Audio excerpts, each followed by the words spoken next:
Hi, this is Jim Tobin, President of the U.S. Merchant Marine Academy Alumni Association and Foundation.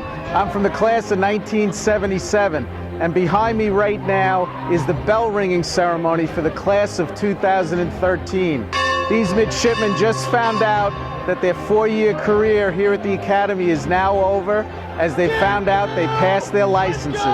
We're all enjoying their unbridled enthusiasm and joy to now be part of our alumni family.